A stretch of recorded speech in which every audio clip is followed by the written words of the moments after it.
তো বছরের শেষে আমরা ভালো ভালো কাজ নিয়ে কথা বলেছি, সেটা Bangla series, Hindi series, Bangla cinema, Hindi cinema.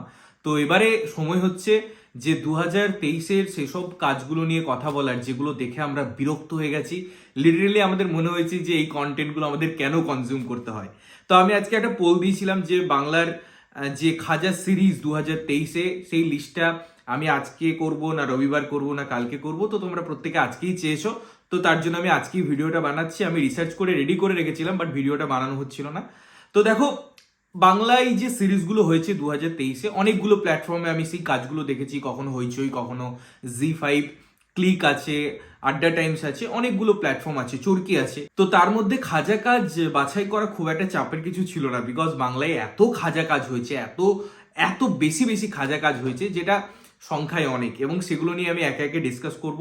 এবং এখানে এই খাজা কাজ যেগুলো রেখেছি প্রত্যেকটাই একে অপরকে টেক্কা দিতে পারে, তাই আলাদা করে কোনো র্যাঙ্কিং এর ব্যাপার নেই। যেগুলো আমার যেমন মনে হয়েছে সেগুলো নিয়ে কথা থাকবে। তো প্রথমে এই খাজা যে সিরিজ, সেখানে আমি কথা বলার আগে এটাও বলবো যে আরো এরকম পার্ট আসবে যেখানে আমরা খাজা বাংলা সিনেমা, খাজা হিন্দি সিনেমা বা খাজা হিন্দি কন্টেন্ট যেগুলো ছিল সেগুলো নিয়েও সেপারেট ভিডিও আস্তে আস্তে আসবে। এবারে আসি, এই লিস্টের 10 নম্বরে আমি রেখেছি মোবারকনামা বলে যে সিরিজটা রিলিজ করলো হইচই বা হইচই বাংলাদেশ থেকে। সেটা কারণ আমরা এই ধরনের গল্প অনেক দেখেছি, তার মধ্যে কোনো অভিনবত্ব নেই, রাদার ওই পুরো সিরিজটা আমাকে বোর ফিল করেছিল। এর অনেকগুলো জায়গা ছিল যেগুলো দেখে বিরক্ত লাগবে, যার জন্য অবশ্যই এই সিরিজটা এই লিস্টে জায়গা দখল করে থাকে। এরপরে যে সিরিজটা নিয়ে কথা বলবো সেটা হচ্ছে বোধন 2। বোধন 2 নামটা কেন দেওয়া হয়েছে এই সিরিজের প্রথমত আমার জানা নেই, এবং আমি যখন রিভিউ করেছিলাম আমি রীতিমতো ফেড আপ হয়ে গেছিলাম যে একটা ন্যাকামো, একটা একঘেয়েমিপনা, রিডিকিউলাস অভিনয়, রিডিকিউলাস স্টোরি টেলিং, সেই একই জিনিসকে বারবার মনে হচ্ছে প্লেটে সাজিয়ে দেওয়ার যে চিন্তা ভাবনা সেটা তারা করেছে। এবং অবশ্যই এটা একটা থার্ড ক্লাস বি গ্রেড খাজা সিরিজ, যার জন্য এই লিস্টে জলজল করা উচিত আমার মনে হয়। এরপরে যে সিরিজটা নিয়ে কথা বলবো সেই সিরিজটার নাম হচ্ছে টুংকুলুঙে একেন বাবু। দেখুন, একেন বাবু আমাদের খুব পছন্দের একটা জায়গা, একটা ইমোশনাল জায়গা।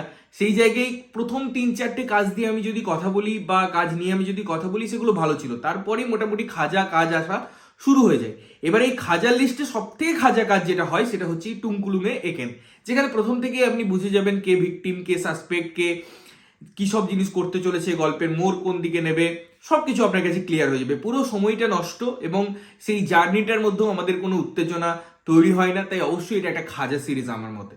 এরপরে যে সিরিজটা নিয়ে আমি কথা বলবো সেই সিরিজটার নাম হচ্ছে ইন্দু 2। দেখুন, বিজনেস করা আর ওয়েব সিরিজ বানানো দুটো তো এক জিনিস নয়। আমাকে যদি বিজনেস করতে হয়, আমি যদি খুব বেসিক জায়গায় যাই, আমি দরকার হলে আলু পটল এসব বিক্রি করব, কিন্তু সেটাকে বা সেই বিজনেস ফরম্যাটে যদি আমি সিরিজ বানাচ্ছি তাহলে পরে সেটা প্যাথেটিক। এবং আমার মনে হয় ইন্দু 2 এবং সেখানেও সিরিজটা কমপ্লিট না করা, এটা একটা বিজনেস। আবার ইন্দু 3-র জন্য আমাদেরকে নিয়ে যাওয়া, একটা গল্প সুন্দরভাবে শুরু হয়েছিল, ভালো ছিল, প্রথম দিকে ইন্টারেস্টিং ছিল, বাট সেকেন্ড পার্টে এসে পরে সেটাকে কোনো আমার মনে হয় স্ট্রেচ করা হয়নি, গল্প এগোচ্ছেই না, ওই জায়গাতেই সীমাবদ্ধ আছে, শুধু দু একটা প্লট টুইস্ট ছাড়া, যেগুলো খুব ক্লিশে। তো আবার মনে হয় থার্ড পার্টের জন্য নিয়ে গেছে, যার জন্য ইন্দু 2 পার্টিকুলার সিরিজটা বা সিজনটার আমি কথা বলবো একদম আমার কাছে ভালো লাগেনি। তো অবশ্যই এই লিস্টে এই সিরিজটা জায়গা পাই। এরপরে যে সিরিজটা নিয়ে আমি কথা বলবো সেই সিরিজটার নাম হচ্ছে ডুগডুগি। এখানেও আমরা ডুগডুগি বাজাতে দেখেছি মেকার্সদের, কেন বানানো হচ্ছে, কি জন্য, কি উদ্দেশ্যে, কোনোটাই আমার কাছে ক্লিয়ার নয়। এবং অনির্বাণ চক্রবর্তীর এরকম মিসইউজ খুব কম জায়গাতেই হয়েছে আমি বলে মনে করি। এবং আমার থার্ড ক্লাস লেগেছিল পুরো ওয়েব সিরিজটা। পুরো এটাকে ওয়েব সিরিজ বলা যায় কিনা আমি জানি না, থার্ড ক্লাস বি গ্রেড একটা সিরিজ। অবশ্যই এই লিস্টে 2023-এ সব থেকে খাজা ওয়েব সিরিজের লিস্টে জায়গা পায়। এরপরে যে সিরিজটা নিয়ে আমি কথা বলবো সেই সিরিজটার নাম হচ্ছে পিলকুঞ্জ। এটা একটা ক্লিকের সিরিজ, এবং এত বাজে এর ট্রিটমেন্ট, এত বাজে এর প্রসার, এত বাজে এর উপস্থাপনা, যেগুলো আমার ব্যাপক বাজে লেগেছে। এবং এরা ডিমান্ড করেছে এটা মোবাইলে তারা শুট করেছে এক্সেট্রা, মানে কোনো জাস্টিফিকেশন নেই। এই ক্লিপ হ্যাঙ্গার গুলো, এই ফেক প্রমোশন গুলো কেন আমি জানি না। যদি মোবাইলে কাজ করে ভালো কিছু আউটপুট দিচ্ছ তো বলো, আদারওয়াইজ প্লিজ এ ধরনের কথাবার্তা বলে অডিয়েন্স ক্যাটার করা যায় না। বাজে পারফরমেন্স। এবং টিনা সাহা আমার মনে হয় একদম ওয়ার্ক করে না, কোনো সিরিজেই তাকে আমার ভালো লাগে না একদম। আমার মনে হয় তার এখন ক্রাফট নিয়ে কাজ করা উচিত, 5 বছর অভিনয় শিখে তারপরে কাজ করা উচিত। আর বাকিরাও যারা ছিল তাদের অ্যাভারেজ পারফরমেন্স ছিল, সুতরাং এটা অবশ্যই একটা খাজা সিরিজ। এরপরে যে সিরিজটা নিয়ে আমি কথা বলবো সেই সিরিজটার নাম হচ্ছে গভীর জলের মাছ। এবং সত্যি এই সিরিজটা দেখে আমি গভীরে ঢুকে যেতে চেয়েছিলাম, আরো গভীরে, আরো গভীরে। মানে এতটাই থার্ড ক্লাসের মেকিং, আমি যখন রিভিউ করেছিলাম তখনও বলেছিলাম একটা সিন থাকবে যেখানে দেখবেন আপনারা যে এক যুধাজিৎ দা বেরিয়ে চলে আসছে দরজা থেকে এবং দরজার কোণে একজন বসে আছে, সেটাকে ঠেলে দিচ্ছে দরজাটাকে, আবার পিছনে চলে আসছে, আবার ঠেলে দিচ্ছে, মানে গ্র্যাভিটি সায়েন্স সবকিছুকে হার মানিয়ে দেয় এই সিরিজটা। আমি আর্টে তো গেলামই না, এর কমার্সেও গেলাম না, এর সায়েন্সেও গেলাম না, মানে কোনো জিনিসই নেই এর বাইরে। এটা স্পেস এলিয়েনদের সিরিজ বলে মনে হয়েছে, তাদের আন্ডারস্ট্যান্ডিং এ এই ধরনের সিরিজগুলো যাবে। এবং অবশ্যই এই ধরনের সিরিজের খাজা সিরিজের দেখবেন সবার আগে সাকসেস পার্টি হয়, এটারও মেবি হয়েছিল, বাট আমার কাছে one of the worst, one of the third class web series 2023-এর অবশ্যই গভীর জলের ফিশ, গভীর জলের মাছ। এরপরে যে সিরিজটা নিয়ে আমি কথা বলবো সেই সিরিজটার নাম হচ্ছে জাতিস্বর। এখানেও আমরা খাজা জিনিসপত্রই দেখেছি, খাজা গল্পকেই এখানে এক্সপ্লেন হতে দেখেছি এবং আমার ভালো লাগেনি। এই সিরিজে আরো অনেক মানে সিরিজ আসতে পারতো এই লিস্টে, বাট ওই 1 নাম্বার পয়েন্ট নাম্বারের জন্য তারা 11, 12, 13, 14, 15-তে চলে গেছে এবং সেই জায়গায় আমি বলবো যে তারা খুব ভালো সিরিজ নয়, বাট তাদের উপরে এসে এই জাতিস্বরের মতো সিরিজ এই লিস্টে জল করে। এরপরে যে সিরিজটা নিয়ে আমি কথা বলবো সেই সিরিজটার নাম হচ্ছে 7, জি5 এর সিরিজ।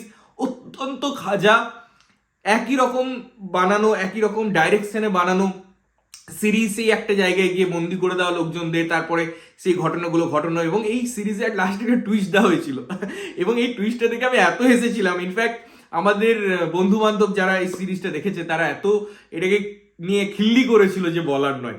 একটা থার্ড ক্লাস সিরিজ বলে আমি মনে করি 7 এবং অবশ্যই এই লিস্টে জায়গা পায়। এবং সবশেষে যে সিরিজটা নিয়ে কথা বলবো যেটা হচ্ছে খাজাস্য খাজা 2023-এর, আমার মনে হয় এর থেকে খাজা কাজ কিছু হতে পারে না, সেটা হচ্ছে সাবাস ফেলুদা। এবং মেকার্স এটা ডিমান্ড করেছিলেন বিভিন্ন ইন্টারভিউজে যে সত্যজিৎ রায়বাবুর পর নাকি সব থেকে ভালো ফেলুদা এটা হয়েছে।